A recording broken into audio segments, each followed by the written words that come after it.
কুড়িগ্রাম জেলায় ব্যাপক ডায়রিয়া শুরু হয়েছে। কুড়িগ্রাম সদর হাসপাতালে ডায়রিয়া বিভাগে আজকে প্রায় 42 জন ডায়রিয়া রোগী ভর্তি হয়ে আছে। গত 24 ঘন্টায় প্রায় 20 জন ডায়রিয়া রোগী এখানে ভর্তি হয়েছিল।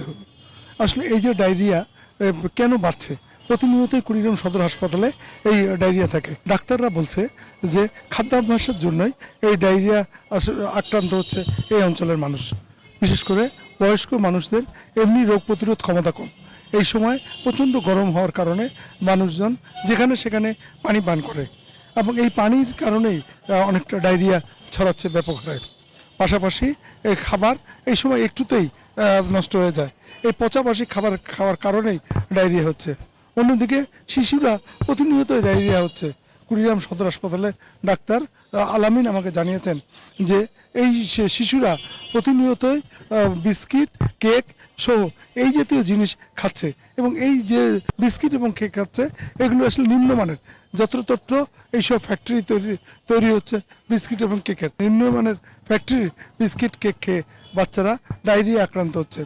তারা বলছেন যে খাবারের প্রতি যদি সচেতনতা বৃদ্ধি না হয় তাহলে ডায়রিয়ার সংখ্যা আরও বাড়বে বলে ধারণা করা হচ্ছে। এই সময় কুড়িগ্রাম শহরে যে ড্রেনেজ ব্যবস্থা, এই ড্রেনেজ ব্যবস্থার কাজ চলছে বিভিন্ন জায়গায় এবং পানির যে লাইন আছে এই লাইনটি অনেক সময় কেটে ফেলছে এবং এতে ড্রেনের দূষিত পানি ঢুকছে এবং এইসব পানি পান করে শহরে ব্যাপক হারে ডায়রিয়া ছড়িয়ে পড়ছে। সে করছি তো সেমন সুস্থ হয়নি, পরে আবার নিয়ে আসছি গতকালকে 6টার সময়। আসার পর আল্লাহর মতো এখানে আসি অনেক সুস্থ হয়ে গেছে। মোটামুটি এই 2 দিনে অনেক সুস্থ হয়ে গেছে। এখন আগামীকাল রিলিজ দেওয়ার কথা, কলে এখানে থাকো এই কথাই বললো। তো মোটামুটি চিকিৎসা ভালো চলছে। নিয়ে আসি কুড়িগ্রাম হসপিটালে ডায়রিয়া ওয়ার্ডে।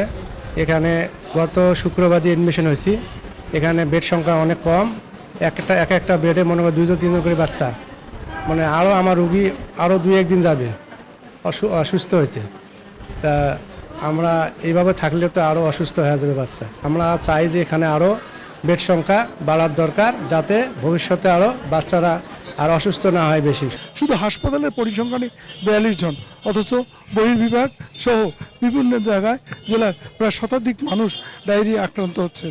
কারণ এই ডায়রিয়া প্রতিরোধের জন্য সবচেয়ে বেশি জরুরি যে ড্রেনেজ ব্যবস্থাটি আছে এটিতে আরও সচেতন হওয়ার।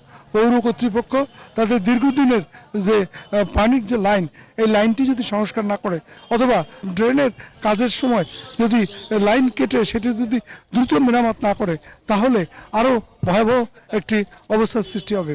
তারা বলছে যে যদি পৌরসভাকে বারবার অনুরোধ করার পরও প্রতিদিনই যে পানি সরবরাহ করছে এই পানি ঘোলা এবং ময়লাযুক্ত, তারা পৌর কর্তৃপক্ষের কাছে অভিযোগ করেও এর কোনো ফল পাচ্ছে না। কুড়িগ্রাম সদর হাসপাতালের ডাক্তার আলামিন আরও জানিয়েছেন যে কুড়িগ্রামে সবসময় ডায়রিয়া বিভাগে প্রায় 40 থেকে 50 জন রোগী ভর্তি হয়, কারণ কোনোভাবেই এর কমানো যাচ্ছে না এই রোগীর সংখ্যা, বিশেষ করে খাদ্যাভ্যাসের কারণে। আরেকটি জিনিস তিনি বলেছেন যে তাদের হাসপাতালে মাত্র 12টি ডায়রিয়া সিট রয়েছে ডায়রিয়ার জন্য, অথচ 50 জন মানুষ প্রতিনিয়তই এখানে থাকছে। একটি বেডে 2 জন থেকে 3 জন পর্যন্ত এখানে ভর্তি করে রাখা হচ্ছে। এতে পরিবেশের আরও বিপর্যয় হচ্ছে, মানুষের দুর্ভোগ আরও বাড়ছে। মানুষ জানে না এই দুর্ভোগ তাদের কবে কাটবে, কিভাবে কাটবে। তারপরেও তারা তাদের যে চিকিৎসা সেবাটি এটি দিয়ে যাচ্ছে এবং তারা বলছে যে আসলে মানুষ যদি একটু সচেতন হয় তাহলে হয়তো ডায়রিয়া রোগের সংখ্যা আরও কমবে বলে তিনি জানান। রাজু মুস্তাফিজ, 71, কুড়িগ্রাম।